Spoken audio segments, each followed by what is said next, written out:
जब से राहुल गांधी विपक्षी नेता बने हैं तब से राहुल गांधी के ऊपर निशाना साधा जा रहा है और अब हद इस बात तक हो चुकी है कि राहुल गांधी को सीधे तौर पर उड़ा देने की धमकी दी जा रही है, राहुल गांधी को मारने की धमकी दी जा रही है। इस तरह से आप लोग समझ लीजिए, सीधे तौर पर जिस तरह से राहुल गांधी की दादी इंदिरा गांधी को मारा गया, जिस तरह से उनको निशाना बनाया गया, उसी तरह से राहुल गांधी को अब भरे मंच से बीजेपी की तरफ से धमकियां दी जा रही हैं। और किस तरह से राहुल गांधी को खत्म करने की बात की जा रही है, किस तरह से उनको उनकी दादी का हश्र याद दिलाया जा रहा है, दोस्तों इस वीडियो को आप लोग देखिएगा। अभिसार शर्मा जी हमारे साथ मौजूद है, ये रिपोर्ट मैं आप लोगों के सामने रख रहा हूं, इस रिपोर्ट को जरा गौर से सुनिएगा, क्योंकि गोदी मीडिया इस वक्त किस तरह से काम कर रहा है वो आप लोगों को पता चल पाएगा। क्या भारतीय जनता पार्टी राहुल गांधी के खिलाफ हिंसक भीड़ खड़ी कर रही है?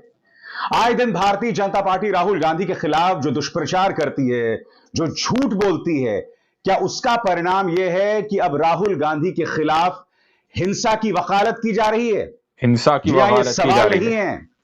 भारतीय जनता पार्टी के एक नेता ने खुलकर मंच पर खड़े होकर कहा है कि राहुल गांधी बाज आ जाओ, वरना तुम्हारी भी हालत तुम्हारी दादी इंदिरा गांधी की तरह कर दी जाएगी। बताइए, उड़ा दिया मैं नहीं जाएगा भूला हूं राहुल दोस्तों, गांधी। किसान आंदोलन के दौरान एक किसान जिसका हम नाम भी नहीं जानते थे, उन्होंने यही बात प्रधानमंत्री नरेंद्र मोदी के बारे में कह दी थी कि याद करो इंदिरा गांधी के साथ क्या हुआ था। पूरे गोदी मीडिया ने उस पर प्राइम टाइम डिबेट किया था। उस किसान का नाम क्या था कोई नहीं जानता था, वो कहां से आया था कोई नहीं जानता था, मगर आज भारतीय जनता पार्टी का एक नेता ये बात मंच पर खड़े होकर बोल रहा है, भाजपा के प्रदर्शन के दौरान बोल रहा है। मैं चाहूंगा आप इस नेता को सुने और फिर मैं उसकी चर्चा करता हूं।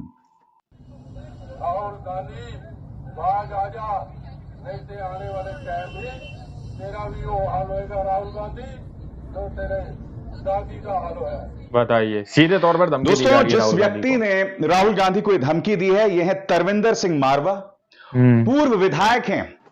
जी हां, कोई ऐरे गहरे नत्थु खैरे बीजेपी का ट्रोल नहीं है, ये पूर्व विधायक हैं। बताइए, कांग्रेस जाहिर सी बात है इस पर उग्र है। पार्टी की प्रवक्ता सुप्रिया श्रीनिवास का बयान आपके स्क्रीन पर। दिल्ली बीजेपी नेता और पूर्व विधायक तरविंदर सिंह मारवा ने आज प्रदर्शन के दौरान कहा, राहुल गांधी बाज आजा, नहीं तो तेरा भी वही हाल होगा जो तेरी दादी का हुआ था। भाजपा का यह नेता खुलेआम इस देश के नेता प्रतिपक्ष को मारने की धमकी दे रहा है। जेपी नड्डा, नरेंद्र मोदी, अमित शाह, आप इस धमकी पर चुप नहीं रह सकते। यह हम किसी भी कीमत पर बर्दाश्त नहीं करेंगे। बिल्कुल बर्दाश्त करने वाली बात ही नहीं है। कांग्रेस ने इसे बड़ा मुद्दा बना दिया है और मैं आपको बतलाना चाहूंगा कि भाजपा दरअसल राहुल गांधी के खिलाफ यह प्रदर्शन क्यों कर रही थी, क्योंकि राहुल गांधी अमेरिकी जमीन पर हैं और उन्होंने एक बयान दिया कि किस तरह से इस देश के अल्पसंख्यकों पर दबाव बना हुआ है।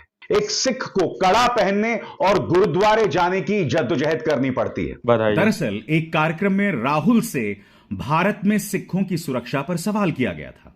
जवाब में राहुल गांधी ने कहा कि भारत में लड़ाई एक सिख व्यक्ति के लिए पगड़ी और कड़ा पहनने और गुरुद्वारे जाने की है। बताइए, उन्होंने आरएसएस पर कुछ धर्मों, भाषाओं और समुदायों को दूसरों से कमतर मानने का भी आरोप लगाया। राहुल गांधी ने कहा, लड़ाई इस बात को लेकर है कि क्या एक सिख को भारत में पगड़ी या कड़ा पहनने की इजाजत दी जाएगी या वो एक सिख के रूप में गुरुद्वारा जाने में सक्षम होगा। लड़ाई इसी बारे में है, यह सिर्फ उसके लिए नहीं, सभी धर्मों के लिए है। दरअसल राहुल गांधी इसके जरिए आरएसएस पर प्रहार कर रहे थे और इसी के चलते भाजपा की पूरी फौज मैदान में उतर गई। और यही वजह है कि भाजपा का ये नेता तरविंदर सिंह मारवा राहुल गांधी को सीधी धमकी दे रहा था। उनका हश्र इंदिरा गांधी जैसा करने की बात कर रहा था। जब प्रधानमंत्री नरेंद्र मोदी के खिलाफ नारे भी लगाए जाते हैं तब गोदी मीडिया उस पर बवाल करता है, मगर एक औपचारिक प्रदर्शन में एक नेता इस तरह से बयान दे रहा है। आप राहुल गांधी की बात से इत्तेफाक रखते हो नहीं रखते हो ये एक दूसरा मुद्दा है, मगर क्या हिंसा की बात की जानी चाहिए? बिल्कुल नहीं की जानी चाहिए। आप उनसे सहमत ना हो, मगर आप यह कह रहे हैं कि उनका हश्र इंदिरा गांधी जैसा कर दिया जाना चाहिए। बताइए, बड़ी बात यह है दोस्तों कि राहुल गांधी अमेरिका में हैं, मगर उनके खिलाफ भाजपा लगातार झूठ फैला रही है। पहले चीन के बारे में झूठ फैलाया कि राहुल गांधी जो है वो चीन का समर्थन कर रहे हैं, जबकि राहुल गांधी ने स्पष्ट किया था कि चीन इस वक्त प्रोडक्शन हब है, उत्पादन का केंद्र है और राहुल गांधी यही मॉडल भारत में लाना चाहते थे ताकि यहां की बेरोजगारी दूर हो, मगर राहुल गांधी को चीन परस्त बताया गया। बताइए, गोदी मीडिया ने बाकायदा उनके खिलाफ जहरीला प्रचार चलाया कि किस तरह से राहुल गांधी चीन का समर्थन कर रहे हैं। राहुल गांधी ने ऐसा नहीं कहा था, सुनिए उन्होंने क्या कहा था। See, first of all, let's be clear. Not everywhere on the planet has an employment problem. Okay? The West has an employment problem. India has an employment problem. But there are many countries in the world that don't really have an employment problem. China certainly doesn't have an employment problem. Vietnam doesn't have an employment problem. So there are places on the planet that are not struggling with unemployment. There's a reason.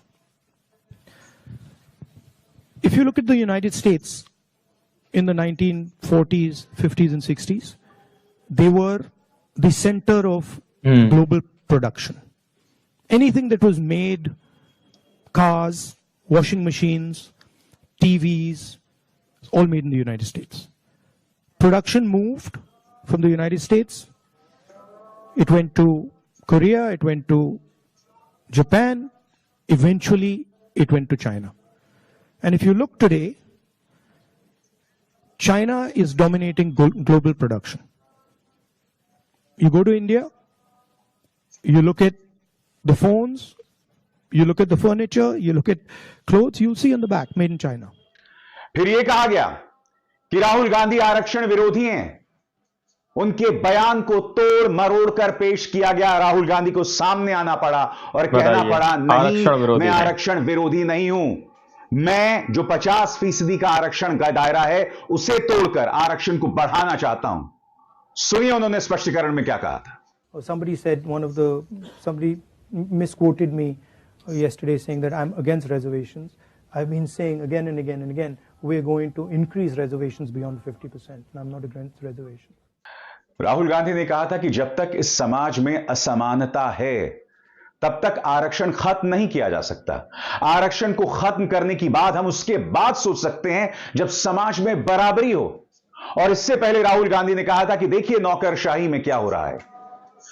Bureaucrats में OBCs दलितों को नुमाइंदगी तक नहीं मिलती। जो देश के धन्ना सेठ हैं वहां बमुश्किल एक ओबीसी है। और तब जाके राहुल गांधी ने बात कही थी। मगर मैं आपसे एक सवाल पूछना चाहता हूं, मोहन भागवत ने भी यही बात कही थी, उल्टा उससे 2 कदम आगे जाकर बात कही थी। इसके बारे में भारतीय जनता पार्टी का क्या कहना है, सुनिए उन्होंने क्या कहा था। उनको अपने बराबरी में लाने तक उनको कुछ विशेष उपाय करने पड़ेंगे। घर में अगर हम सब लोग हैं, दूध कम आता है, सबको दूध नहीं मिलता, लेकिन जो बीमार है उसको मिलता है। तो ऐसा हम कहते नहीं कि उसको क्यों दे रहे हैं।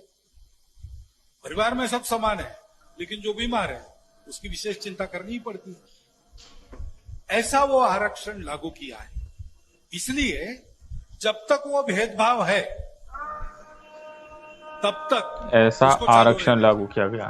मगर जब मोहन भागवत ने बात कही थी तब मायावती ने इस पर बवाल नहीं किया था, चिराग पासवान ने कोई बवाल नहीं किया था। मैं आज आपको क्यों राहुल गांधी के चाइना पर बयान या फिर आरक्षण पर दिए गए बयान को सुना रहा हूं, क्योंकि राहुल गांधी के बयान को तोड़ मरोड़ कर पेश किया जा रहा है। लगातार उनके खिलाफ झूठ बोला जाता है, उनके खिलाफ गलत बयानी करने का काम स्वयं प्रधानमंत्री करते हैं। आपको याद है संसद के अंदर राहुल गांधी भाजपा की तरफ इशारा करके बोल रहे थे कि आप लोग हिंसक हैं, मगर प्रधानमंत्री खड़े होते हैं कि आप हिंदुओं का अपमान नहीं कर सकते हैं। और फिर एक पूरा प्रचार चलाया जाता है कि राहुल गांधी हिंदू विरोधी हैं। संसद का वो नजारा याद है आपको? फिर से देखिए। ये देश डर का देश नहीं है। तो हमारे सारे के सारे महापुरुषों ने अहिंसा की बात की, डर मिटाने की बात की। डरो मत, डराओ मत, डरो मत, डराओ मत। और दूसरी तरफ डरो मत, डराओ मत। शिव जी कहते हैं डरो मत, डराओ मत, अभय मुद्रा दिखाते हैं, अहिंसा की बात करते हैं, त्रिशूल को जमीन में गाड़ देते हैं। और जो लोग अपने आप को हिंदू कहते हैं वो 24 घंटा हिंसा हिंसा हिंसा, नफरत नफरत नफरत। असत्य सत्य असत्य।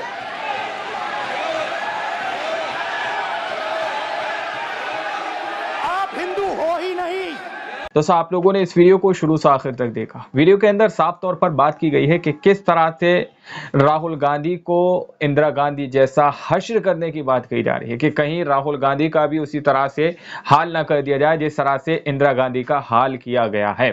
ऐसा सीधे तौर पर बीजेपी के नेता की तरफ से कहा जा रहा है और इस बात का बहुत टाइम से दोस्तों लोग अंदाजा भी लगा रहे थे कि इस तरह के बयानात बीजेपी के नेताओं की तरफ से या बीजेपी की तरफ से आ सकते हैं और अब उन अंदाजों पर हम लोग खड़े उतर रहे हैं कि किस तरह की बयानबाजी बीजेपी की तरफ के की जाने लगी है राहुल गांधी को लेकर। जिस तरह से दिन प्रतिदिन राहुल गांधी उभरते हुए नजर आ रहे हैं, बीजेपी की धड़कनें बढ़ती हुई नजर आ रही है। अभी हाल ही में 3 राज्यों के अंदर जो चुनाव है उसमें बोरिया बिस्तर गोल होता हुआ नजर आ रहा है। हरियाणा, महाराष्ट्र और भी जगहों पर जो चुनाव होने जा रहे हैं दोस्तों, तो अब उसको लेकर एक भीड़ तंत्र को राहुल गांधी के खिलाफ खड़ा कर दिया गया है और राहुल गांधी के खिलाफ इस तरह की बयानबाजियां शुरू कर दी गई हैं।